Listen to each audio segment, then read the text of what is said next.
আপনারা এই কিশোরগঞ্জের একজন ফৌজু পাগলা আছে, আগে ছাত্রলীগের সভাপতি ছিল, হাসিনা নমিনেশন দেয় নিয়ে জন্য লোকটা পরিবর্তন হয়ে এখন একটা দলে যোগ দিয়েছে। এখনো প্রতিদিন ছড়াচ্ছে যে আলেমরা ধর্ম ব্যবসা আরম্ভ করেছে। আল্লাহ রাব্বুল আলামিন কে দিলেন? সুম্মা কুতিলা কাইফা কদ্দারা। আমি আবার বলছি ধ্বংস হবে, এবার দোয়াকার এখন যারা নবীর ওয়ারিসদের বিরুদ্ধে, আলেমদের বিরুদ্ধে এই কথাগুলো ছড়ান যে আলেমরা এরা ধর্মের ব্যবসা করে খায়, আল্লাহ যেন এই আয়াতটা তাদের উপরে কার্যকর করে, আর করবেও তাই। আর যারা আলেমদের বিরুদ্ধে, আমি নাম ধরে বললাম না, যারা আলেমদের বিরুদ্ধে আছেন, যারা আজহারের মাথাকে 10 লাখ টাকার ঘোষণা দিয়েছেন, আমার মনে হয় আপনারও জন্মের ঠিক নেই, যারও সন্তান আপনি।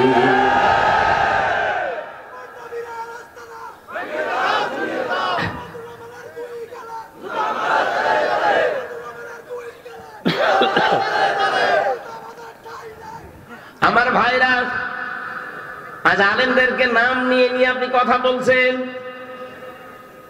আর আপনার বাবার কথা একটাও বলে। এখানে কত শিক্ষিত মানুষ বসে আছে, আপনি একটা ভুল ধরে দেন তো যে এটা আপনি বাবার কথা বললেন। আমি যা পড়িয়ে এসেছি আমি তো তাই বলছি, কথা বলে না কেন? আপনার কাছে ধর্ম ব্যবসা মনে হয়? হ্যাঁ, কোরআন প্রচার করা, কোরআন প্রতিষ্ঠা করা, কোরআন প্রতিষ্ঠার আন্দোলন করা, এটা যদি ধর্ম ব্যবসা হয়, যে হ্যাঁ আমরা এইটাই ধর্ম ব্যবসা, এটা আমি মেনে নিয়েছি। এই জন্যই তো আল্লাহ দিয়েছেন অলিরব্বিকা ফাকাব্বির অলিরব্বিকা ফাসবির।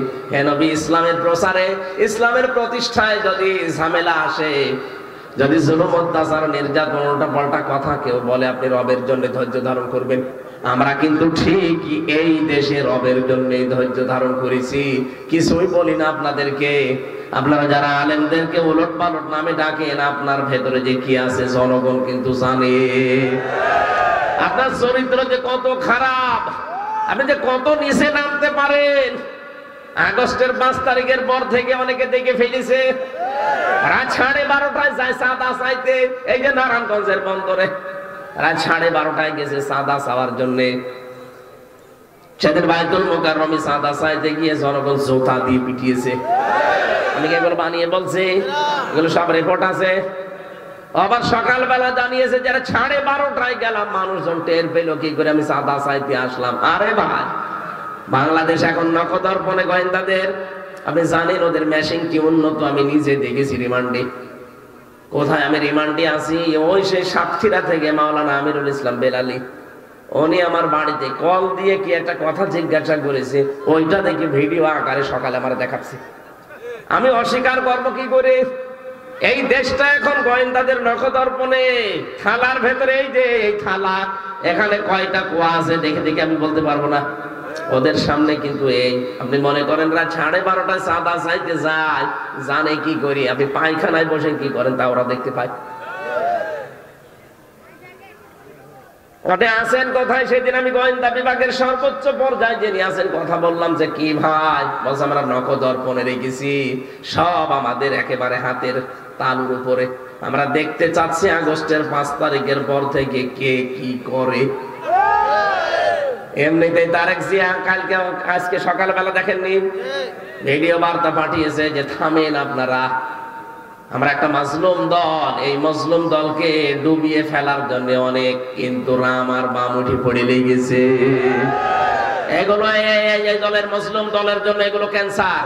আমার মনে হয় দলীয় ভাবে সিদ্ধান্ত নিয়ে এই ক্যান্সার গুলোকে পিঠের উপরে বাড়ি দিয়ে ফেলে দেওয়া দরকার, যে তোদের দরকার নেই, যা।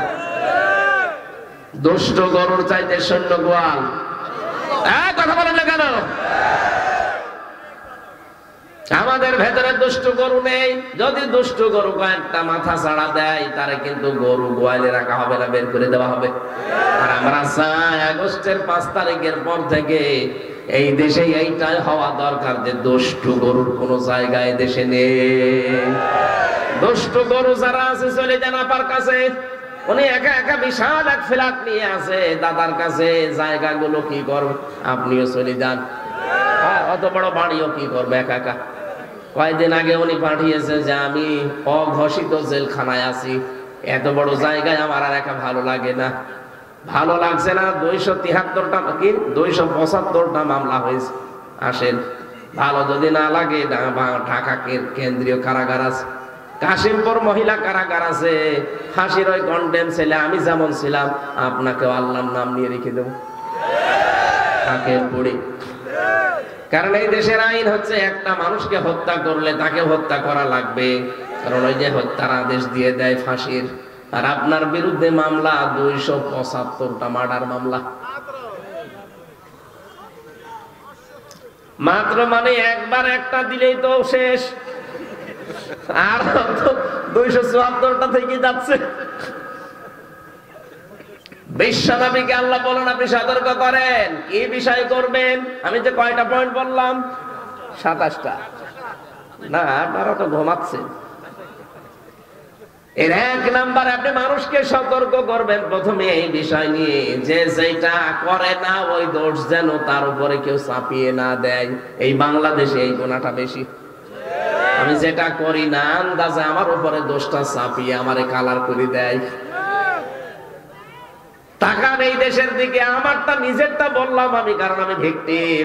আমার যে মামলা দিয়েছিল ওই ছাতা আমি জীবনে নামই শুনিনি, আনসার আর না কি যেন নাম দিয়েছে, ও জীবনে কোনোদিন আনসার আল ইসলাম না বাংলা টিম আমি শুনিনি, অথচ 3টা বছর আমার জীবনে নষ্ট করে দিলে এই মামলা দিয়ে।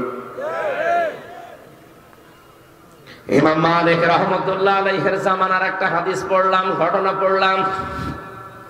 ওনার জামানায় এক মহিলা মারা গেছে, আর একজন মহিলাকে ডাক দিয়েছে লাশ ধোয়াতে, লাশ ধোয়ানোর জন্য পুরো কমপ্লিট। হঠাৎ করে ময়লা মাটি যা পরিষ্কার ছিল করার পরে রানের উপরে হাত দিয়েছে, হাতটা গেছে আটকিয়ে। ইমাম সাহেব যিনি ছিল আরো যারা বিচার করতে পারে তাদেরকে ডাক দেওয়া হচ্ছে, সবাই বলছে কাজ করেন।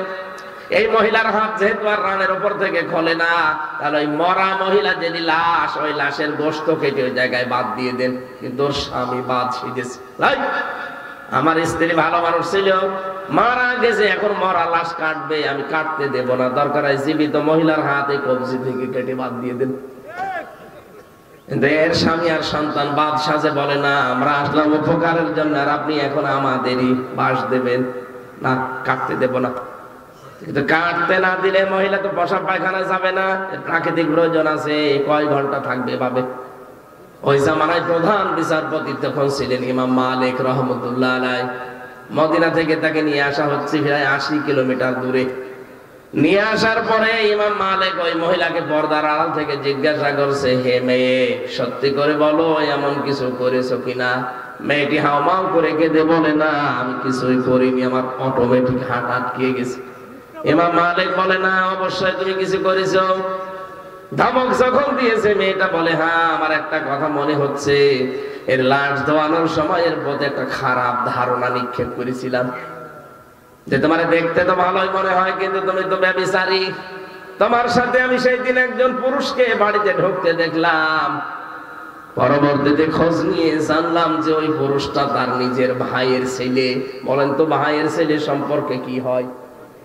ফুফু, ফুফু হয়, ফুফু হয় না? একটা ফুফুর সাথে একটা লোক দেখা করতে পারবে না? 14 জন মহিলার সাথে দেখা করা যায় যাচ্ছে, তার ভেতরে ফুফু একজন। আপনি ফুফুর সাথে খারাপ ধারণা করতে পারেন না, কিন্তু আপন ফুফু হওয়া লাগবে। অনেকে পাতানো ফুফু আছে, পাতানো ফুফু ওর মেয়ে আছে, এই কারণে ফুফু পাতিয়েছে। খালা পাতিয়েছে, ধর্ম খালা, খালার মেয়ে আছে এই কারণে ধর্ম খালা। এরকম খালা পাতিয়েছেন কারা? হাত বলেন তো। এলাকায় মনে হয় সব আল্লাহর ওলি বাস করে।